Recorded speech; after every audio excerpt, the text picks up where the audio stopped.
Hello everyone, thanks for joining me as we learn to paint all things water media.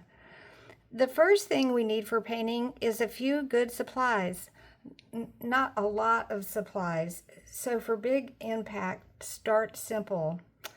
There are several types of water media, watercolors, gouache, and acrylics, and I teach all three of those, but today we're going to focus on the supplies that you need for watercolors. So since many of my students don't want to have to carry a lot, I've tried to simplify it so that you can carry everything in one bag. Here are a few things that I like to use. The first thing that we're going to need for watercolor is some paper to paint on. And so I suggest for students to start with arch, or some people call it arches paper. The simplest sizes to carry come in these pads with 12 sheets in them. And the reason that I recommend this brand to start with is because it's 100% cotton, which means it'll absorb the paint better. You'll get more even tones. It's 140 pound, so it's not quite as expensive. And the cold press is just a good texture to start with. There are several types of textures of watercolor paper, but for this particular purpose, we're going to concentrate on the cold pressed. It has a little bit of a texture, but it's not completely smooth. So this is the paper. So then once you get the paper, we're going to put it on something called foam board. This has some things that I was experimenting with on the back of it, but I've cut the foam board to be a size that will fit in my bag. And this foam board fits on top of an 11 by 14 box because the container that I use is 11 by 14. And so what I do is you might be able to see it on this one, I tape the paper down. First you cut it to size and you try to make your paper 1/8 of an inch larger than what your image size is going to be all the way around, and then tape it so that it will just dry taut once it gets wet. There's two different kinds of tape that I like. You don't have to get an expensive tape to start with. I like a general purpose masking tape in the 2-inch size, and then I also for dividing the paper if you need to, the smaller size masking tape. And so I put those on my board, and then I always carry along photos because I like to work from photo references, and so that will go in my bag. I'm going to show you some paints now. You don't need a lot of paints to start out with. This particular paint palette is very old, as you can see, but I arrange my paints in a rainbow fashion where they start with my yellows, and then I actually have some raw umber and burnt sienna, then I have some reds, a purple, a Payne's gray, and some blues, and then one green. I don't have a lot of greens because I mix my greens from my blues and my yellows. So it's most important, if you're going to get paints, to get maybe a warm and a cool to start with. A warm and a cool yellow, believe it or not, there are warm and cool of those, and a warm and cool blue. If I only had a couple to start with, I would start with something like a Winsor red and a alizarin crimson. Or if I couldn't get a alizarin crimson, I would get permanent rose, or cadmium yellow pale, and maybe Aurelian. For the blues, I might get Winsor blue green shade and French ultramarine blue, and so on. So you don't need a lot. Basically, you only need a red, yellow, and blue to mix colors, but I think that you will be happier if you have a slightly bigger variety of paints. And so this is how I do this with the paint colors. And then I'll show you the brushes that I have. For the brushes, some people like to use a bamboo container and put their brushes in it like this. Since I teach and I have to have everything right in front of me available, and it's just easier for me to carry, I like using these trays that I find on top of food.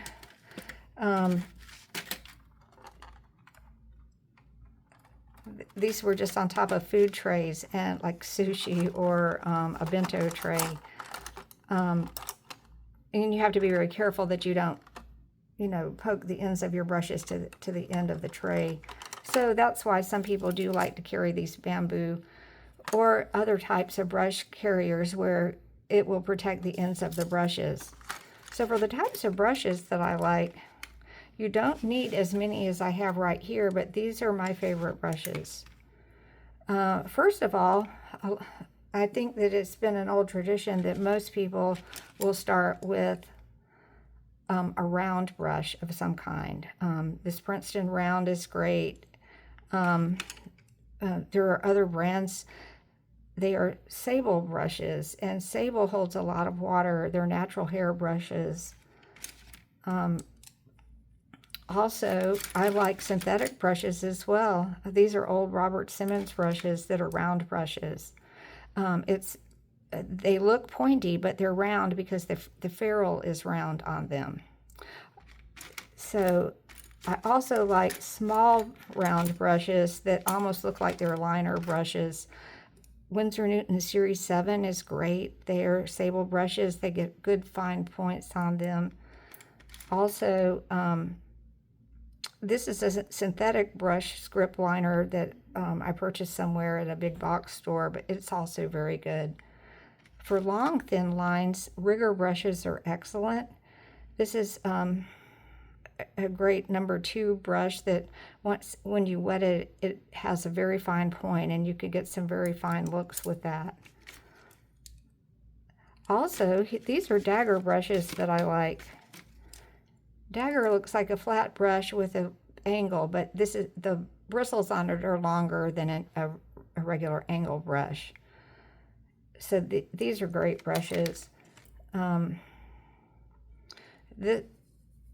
I don't believe that they make this kind of brush anymore, but it's called something else. It's like a silver brush. I like this brush a lot for covering big areas, and it does things like make petals or does fine, wide washes with that. Also, I like filbert brushes. Since I use some of the same brushes, the same kinds of brushes in doing acrylics as I do watercolors, I like filberts because filberts make wonderful puffy clouds.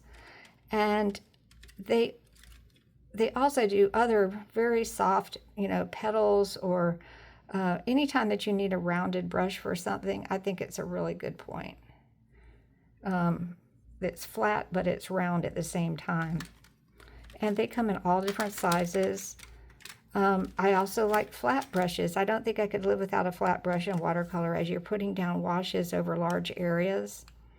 So I like to keep one that is a 2-inch. I think this is 1 1/4. There's a 3/4. There's a 1/2, and a 1/4 inch. Now you certainly don't have to have all of these brushes when you're just starting out. Probably if you had something like this and a couple of round brushes, you would be just fine. So if this is something that you enjoy doing, you'll want to, gradually try out and collect different brushes that you might like to use. Okay, so how are we going to put it all together now? I will show you the method that I use to carry this. I like to carry my palette flat. And so what I do is, I had a student show me this recently, and I just love them. You can use a grocery tote. it folds down to practically nothing, but then when you open it up, it has a great big space. And so what I put in that big space is I put something that looks like this. It's a Sterilite container. And this is the 11 by 14 size. It has a lid. And this is what it looks like when I've put it into the tote.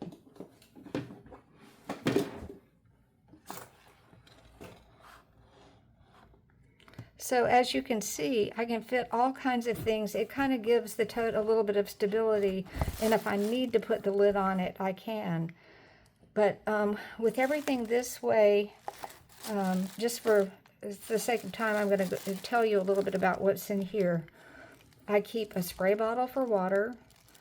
I keep, and you don't use this all the time, but I use rubbing alcohol sometimes for special effects. And here's an extra little bottle of it in a 2 ounce travel bottle. I bring masking fluid. I like the Winsor & Newton masking fluid. Along with that, I bring a bar of soap and a masking fluid pickup. This is very old. It used to be a rubber cement pickup, but people don't use rubber cement very often anymore, so I save that for the masking fluid. I like it better than rubbing my hands against the paper because it puts oil from my fingers on the paper. And then I save little lids so that I can put the masking fluid in it and don't have to mess up the masking fluid in the bottle. So here are all of these bottles in here with the water and alcohol. Q-tips are a great tool. Oh, this is just a little post-it note in case I need to remember something. I keep extra tubes of paint in here, but it really, if you're a student coming to class, you don't need to keep every tube of paint in your bag. It will cut down on the weight of it so much, but I like all kinds of paints. I wanted to show you. Well, I started out using Winsor & Newton paints, the tube paints, and you squirt it out into the palette. So the Winsor & Newton, I just know what they do, so I always keep those. Although lately I've been trying things like the Holbein paints. They're great paints. And Golden has a new type of watercolor called Core watercolors. And these are a sample of them, but they are great watercolors. And also, if you know, depending on what your pocketbook can afford, Daniel Smith paints are some of the best paints I have ever used. And I have some very special colors in these, but they have the finest minerals and pigments in them. And so you might want to consider using some of them. And I also include gouache in my palette. This is just a set of Holbein gouache. Gouache is just opaque watercolor. An easy way to keep this, which some of the writing has come off of this, but I use an ice tray, because if you want to pop out the colors and you know, switch it around, you can get the paint out, but gouache will re-wet just like watercolor will re-wet. And then it's convenient to keep a ruler, a pair of scissors, maybe an X-Acto knife, and I always put a cork on it so that nothing will happen to it. An extra pencil. Sometimes I'll keep a micron pen to sign with.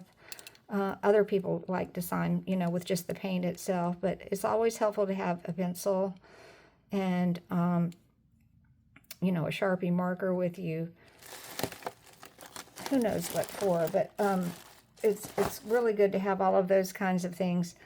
And so I start stacking everything, and I'm not going to put the lid on this right now, but as you can see, my paint palette will fit right in if you get the right size. This is my paint color chart. I have my color wheel. you know, and then I'll start putting in other things that I need, such as my brushes, whether they're in these palette trays or whether they have this particular setup right here. I also bring paper towels, and you can just fold them up. This isn't my favorite kind. I really like Viva Smooth paper towels because if you have to blot watercolors, it doesn't leave a quilted pattern, but these are great for cleanup. And so you can just stack your paper towels in there. I'm not going to put this in here right now. And then